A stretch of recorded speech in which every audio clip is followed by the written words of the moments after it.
A soldier's life is far from easy, even before they've stepped a foot on the battlefield. Grueling training programs mean that new recruits are subjected to intense physical stress, harrowing psychological pressure, and a strict routine to build discipline. But that's just for your ordinary low-ranking personnel. When armies of the world train their elite units, everything ramps up a notch. The kind of training that makes us civilians want to cry for help. Ready to find out the most insane military training programs in the world? Let's get it on! Body smashing. When your northern neighbor is one of the most aggressive and secretive countries in the world, your military has to be ready for anything. Elite soldiers in a South Korean training program put their bodies through extreme conditioning skills that look like they come straight out of an action movie. They're trained in Krav Maga, an Israeli martial arts system known for its brutal and effective striking and grappling. Add in some precision choreography, and you've got a brick-breaking spectacle that would make anyone back away slowly. But that's not all. Soldiers are also trained in Taekwondo, a traditional Korean martial art, although they occasionally add in a huge knife for good measure. In fact, weapons play is a massive part of the South Korean Special Forces training, as they're taught to fight in a range of environments and conditions, armed with knives, bats, poles, and other deadly everyday weapons. The South Korean elite forces are so tough, it's the sole reason why no one makes fun of K-pop. Navy SEAL Hell Week. Imagine it. You've endured a few months of your grueling 6-month training to be a Navy SEAL when you're told you're about to enter what's called Hell Week. If the statistics are anything to go by, you won't be here long, as the rate of completion for basic SEAL training is under 10%. So what is this week exactly? It's a 6-day gauntlet involving students running more than 200 miles, often with boats on their heads. There's swimming, hours of physical training with logs. You get the picture. And to add insult to injury, they're also constantly wet, cold, sandy, and get about 4 hours of sleep throughout the week. It starts with thousands of machine gun blanks going off as the instructors seek to shock and awe the students. Next, hundreds of push-ups, sit-ups, flutter kicks, and then surf torture. Surf torture involves students locking arms and lying on the surf for minutes at a time. Other fun activities include a 12-hour boat race, hallucinations due to the lack of sleep, and 15 hours of different mud events. You can also get sent back to previous stages of the training, even back to the beginning if you aren't keeping up. Overall, sounds like fun.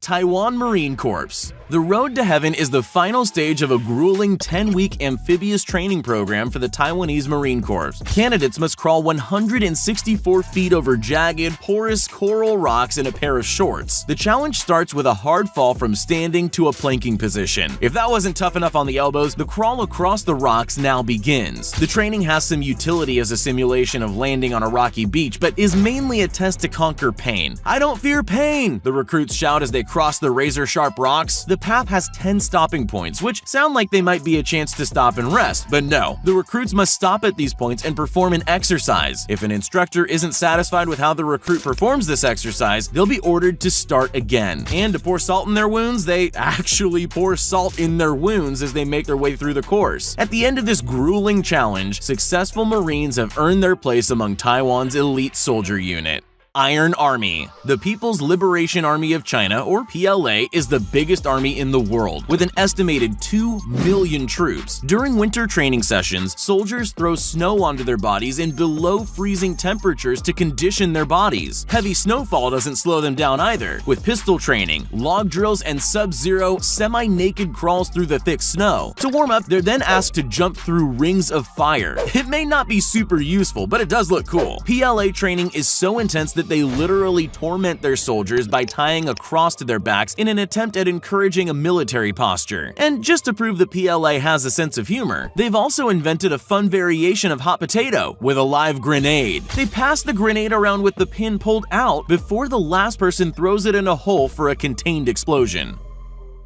Cold weather training. Now, this next training program takes place in freezing cold conditions, and for good reason. In the cold February, more than 24 Army Rangers with battalions from the 75th Ranger Regiment bolster their skills as part of a 14-day cold weather operations course class. The course is a mix of classroom instruction and intense cold weather training, with the Rangers receiving tips on preventing cold weather injuries before being thrust out into a gauntlet of challenges. Practical skills are taught first, like shelter building, fire making, and heat conservation. observation. Then come a series of grueling hikes. But if you think you could stay dry during this course, you'd be dead wrong. The students are dunked in ice-cold water for good measure and are tested on how long they can stay in the water before tapping out or passing out.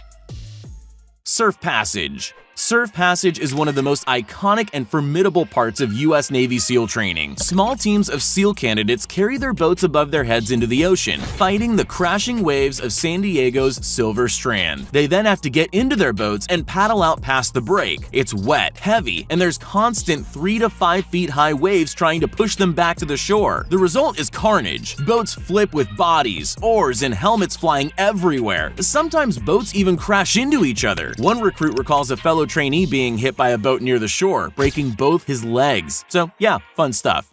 Helo Dunker. Marines must train for every mission possibility and always have contingency plans for when things go wrong. One such situation is a helicopter crash landing in the ocean. To train for this, Marines are provided with a simulation that helps them survive if it were to ever happen in real combat. After jumping into a pool while wearing most of their combat load, Marines swam their way into a mock helicopter that's slowly submerging into water. The helicopter is then spun while being lowered into the water. They're also blindfolded for added confusion. Once the helicopter is submerged, the Marines try to escape. The windows in the helicopters are designed to be removed in a hurry, so once a Marine successfully overcomes this obstacle, they can evacuate and swim to the surface. They say it's better to be safe than sorry. I'd prefer to be dry. Water challenge. Have any aspirations to be a Navy SEAL? Maybe put them on hold if this looks like too much for you. Navy Special Operations recruits are expected to dive underwater while having their masks ripped off, fins taken, and air hoses tied in knots. This is all done so the SEALs can learn to adapt to anything that goes wrong in the water. One of the scariest teaching tactics they employ is called the beehive. Sounds pretty friendly, right? It involves candidates being pushed into the deep end of a pool in a tight group, shoulder to shoulder, while trying to stay afloat. If just one of them panics and grabs the person next to them, it starts a chain reaction, causing a chaotic fight for life. Also, did I mention all of these tasks are to be completed with your hands tied? Safe to say, you probably shouldn't try any of these at home. Mud Run.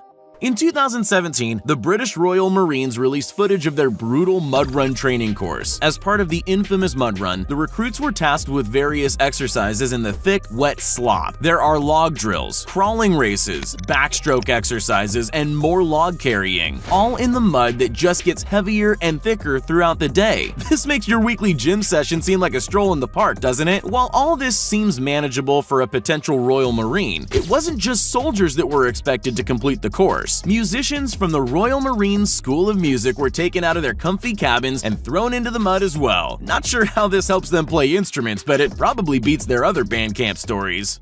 Russian Spetsnaz. The training of Spetsnaz soldiers in Russia paints a pretty grim picture. Elite soldiers are faced with a gauntlet of challenges in cold, wet, and disgusting conditions. They're taught intense combat drills, weapons handling, and street fighting tactics in a discipline known as Samba. In this brutal martial art, recruits are trained to use anything from broken bottles to street signs to best their opponents. And these guys are also taught to both perform and resist interrogation, work as an immediate medical aid for their teammates, and become expert parajumpers. Besides a series of forced marches through mud, full contact sparring, and tests of extreme endurance, one of their craziest routines involves throwing a hatchet at a target while doing a flip over barbed wire. You know, just in case. Unfortunately, as is always the case in Russia, sometimes the training goes a little too far, and some recruits have been seriously injured or never made it home after training.